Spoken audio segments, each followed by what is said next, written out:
warahmatullahi wabarakatuh. Saya Muhammad Nabil Karim, NPM 24071010 247. Perkenalkan, nama saya Rashan Laindia dengan NPM 048. Nama saya Farel dan Putra dengan NPM 1 Saya Mada Sofi Arenda dengan NPM Akhir 087. Saya Elsa Juliarita dengan NPM Akhir 037. Saya Nurul Setia Ramadhani NPM Akhir 076. Ini kami dari kelompok 3 mahasiswa Fakultas Hukum UPN Veteran Jawa Timur dalam rangka evaluasi akhir semester mata kuliah Hukum Ketenagakerjaan. Kali ini kami akan membahas salah satu instrumen paling penting dalam perlindungan pekerja, yaitu sistem cuti.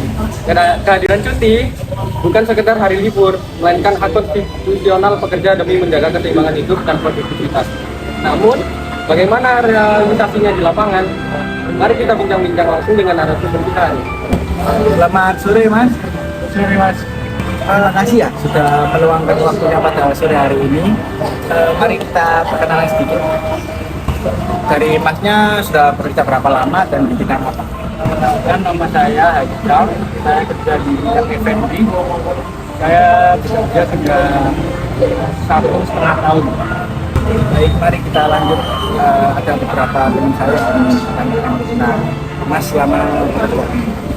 Baik, untuk pertanyaan yang pertama, di tempat kakaknya bekerja, sistem cuti apa saja yang secara resmi difasilitasi, misalnya kayak sistem cuti mingguan atau bulanan, atau mungkin cuti tahunan, cuti serakat, atau haid bagi perempuan, seperti itu, bisa dijelaskan? Kalau sistem cuti di saya cuti sakit, cutinya bulanan 2 kali sih.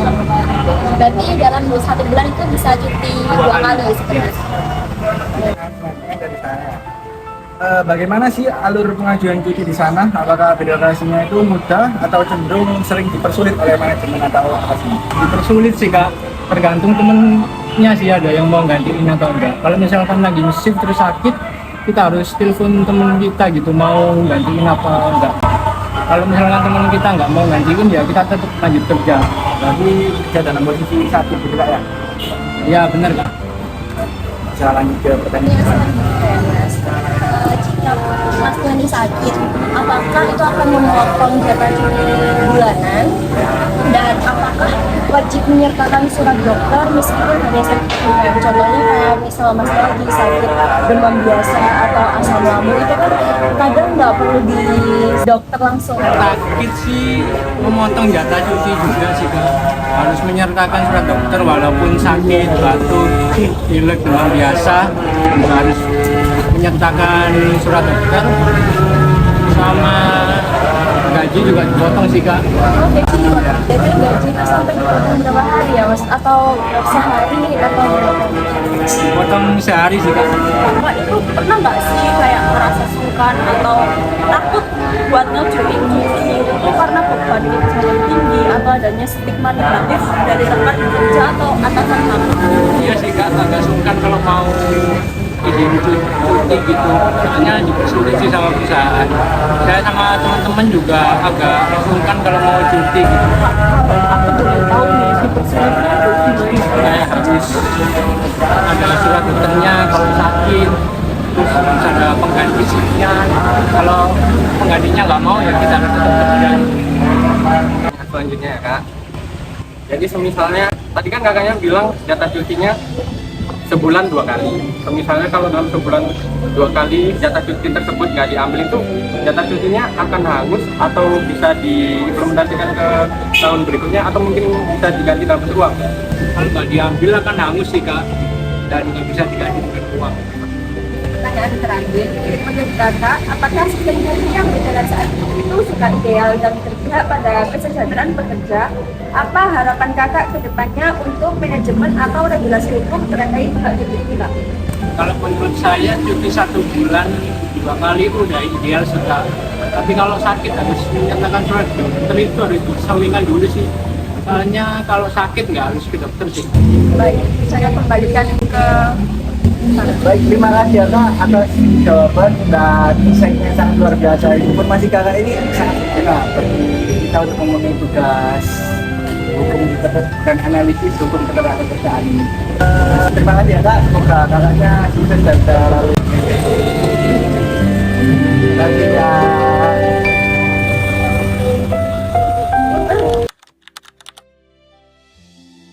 Berdasarkan wawancara yang telah kami lakukan, narasumber menyatakan bahwa perusahaan memberikan hak cuti selama 2 kali dalam 1 bulan.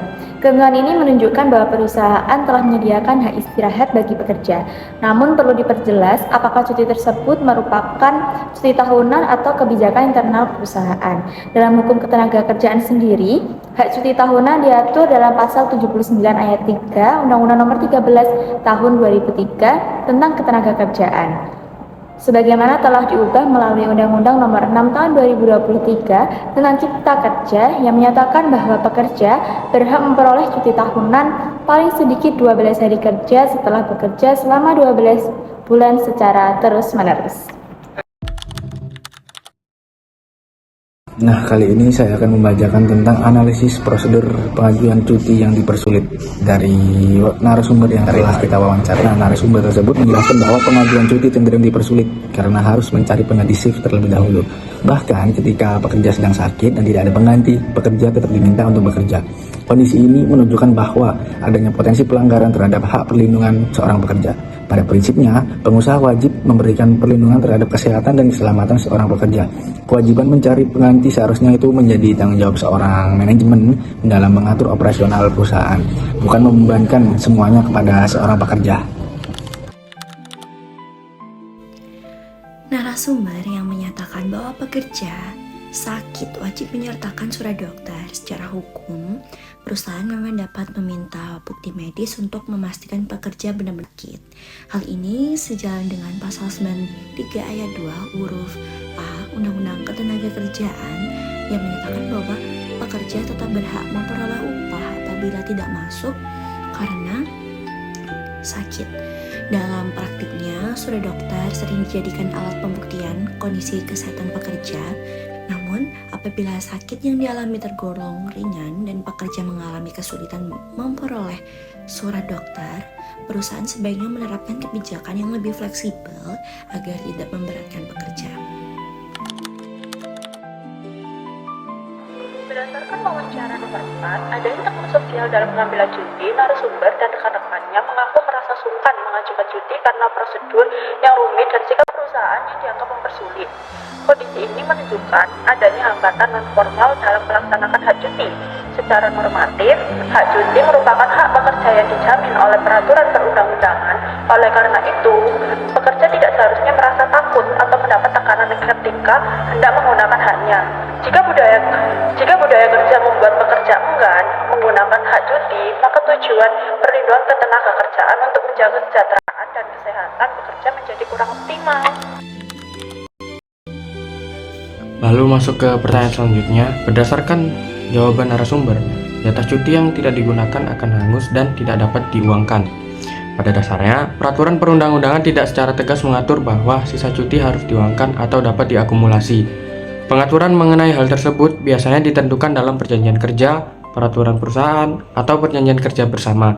Dengan demikian, kebijakan cuti hangus sebenarnya diperbolehkan selama telah diatur secara jelas dalam peraturan perusahaan dan diketahui oleh para pekerja. Berdasarkan wawancara nomor 6 tentang harapan tentang sistem cuti, yaitu narasumber itu menilai bahwa sistem cuti yang diberikan itu sudah cukup ideal.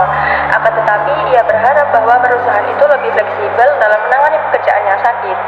Nah, terkait kewajiban surat dokter, harapan ini itu mencerminkan pentingnya keseimbangan antara kepentingan perusahaan dan perlindungan hak bagi pekerja.